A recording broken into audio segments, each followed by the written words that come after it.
Good morning, children. Today we are going to discuss a topic from Class 6 Civics Diversity and Discriminations. What is diversity and discriminations? We will discuss in detail form. Sometimes people who are different from others are teased, laughed at, or not included in a certain activity or group. These people feel hurt, angry, helpless, or sad when friends or others treat them in such ways. Have you ever wondered why this happens? Yes, because of this diversity and discriminations. From this lesson, we are going to discuss a topic, a difference and prejudice. A variety of things make us what we are, such as how we live, the languages we speak, what we eat, wear, the games we play, and the things we celebrate are all influenced both by the geography and the history of the place where we live. To get an idea about how diverse India is, just look at these points. 8 major religions of the world are practiced in India, and there are 1600 languages as people's mother tongues and 100 dance forms. However, this diversity is not always celebrated. The reason being people are more comfortable with those that look, dress, and think like them. They may consider people who are different as strange or unfamiliar. They may have a preconceived idea about these people. One stereotype is considering villagers as ignorant and people in cities as money-minded and lazy. When our options and opinion about a sect of people are always negative, then these become prejudiced against them.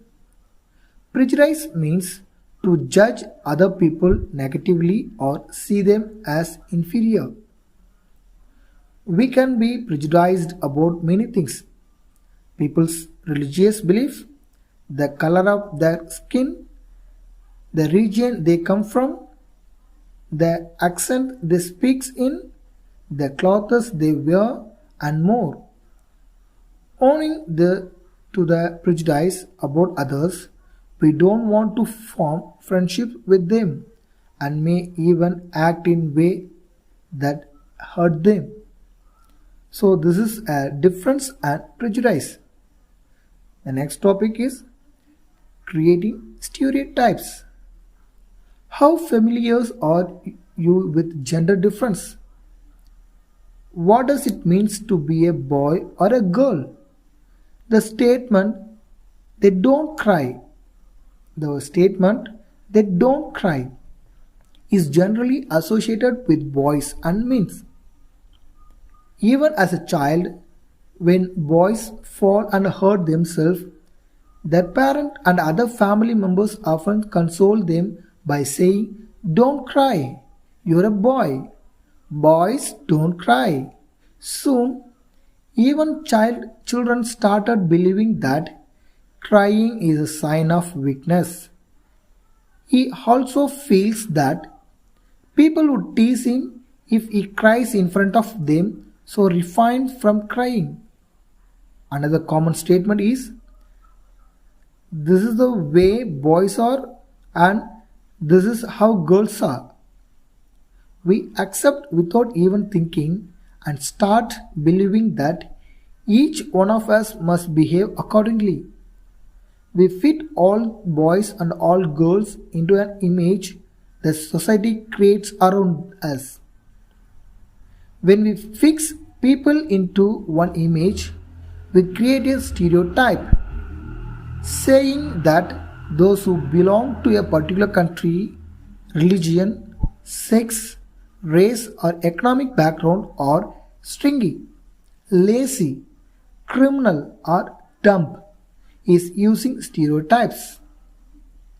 There are stringy and generous people everywhere in every country, in religion, group, whether rich or poor, male or female. Stereotypes stop us from looking at each person as a unique individual with his or her own special qualities and skill that are different from other. Inequality and discriminations. This is the next topic. Discriminations occurs when people act on their prejudice or stereotypes and because of several reasons. People belonging to different religions can be aspect of diversity but can also be source of discriminations. Some people who may speak a certain language, follow a particular religion, live in specific regions or so may be discriminated against as their customs or practices may be seen as inferior. Further, the matter of different economic backgrounds is not a form of diversity but of inequality. Some people may experience both kinds of discriminations. They are poor and belongs to group whose culture is not valued. Tribals, some religious group and even particular region are discriminated against for one or more of these regions. On being discriminated against, this is the next topic. People engage in different kinds of work like teaching, carpentry, pottery, weaving, fishing, farming and more to earn a livelihood. Still, certain kinds of work are valued more than others. This belief is an important aspect of the caste system. In the caste system, communities, group of peoples were placed in a sort of ladder where each caste was either above or below the other. Those who placed themselves at the top of this ladder called themselves upper caste and saw themselves as superior. The groups who were placed at the bottom of the ladder were seen as unworthy and called untouchables. Caste rules were set which did not allow the so-called untouchabilities to take on work other than what they were meant to do. Upper caste acted in ways which did not give the so-called untouchability the same rights as they enjoyed. So this is a big problem we are facing in our country. Discrimination is not only limited to preventing Dalit from undertaking certain economic activities, but it also denies them the respect and dignity given to others. Dr. B.R. Ambedkar, considered the father of the Indian Constitution, is also the best known leader of the Dalit. He was the first person from his caste who completed college educations and went to England to become a lawyer. Dr. Ambedkar believed that Dalit must fight the caste system and work towards a society based on respect for all persons. So next topic, striving for equality. The struggle for freedom from British rule also included within it the struggle of large group of people who not only fought against the British but also fought to be treated more equally. Dalit, women, tribals and peasants fought against the inequalities they experienced in their lives. When India became a nation in 1947, our leaders too were concerned about the different kinds of inequalities that existed. Writers of the Constitutions of India, a document that laid out the rules by which the nations would function, that is called the constitutions, were aware of the way in which discrimination had been practiced in our society and how people had struggled against this. Many leaders of these struggles, such as Dr. Ambedkar, had also fought for the rights of the Dalit. So, these leaders set out a vision and goals in the constitution to ensure that all the people of India were considered equal.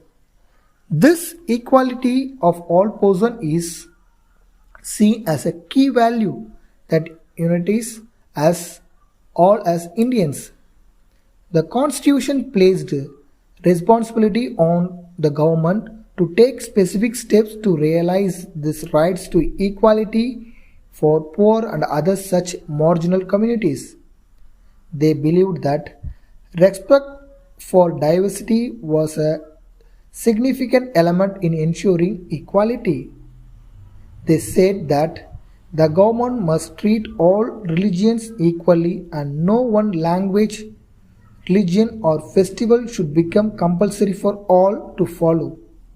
Therefore, India became a secular country where people of different religions and faith have the freedom to practice and follow their religions without any fear of discriminations. Though these ideals are ensuring in our constitutions, inequalities exist even today. So, children, we have to step out from the discrimination and diversity which are seeing in our country. So, you are the reformer of the society. If you think you can change the world, you can come out from the discriminations and give equal rights to other people. So, we need not to give. We should behave like equal persons.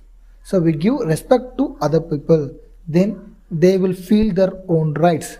So, this is the lessons we have to learn from this topic, diversity and discrimination. Children, so listen once again the video along with your books.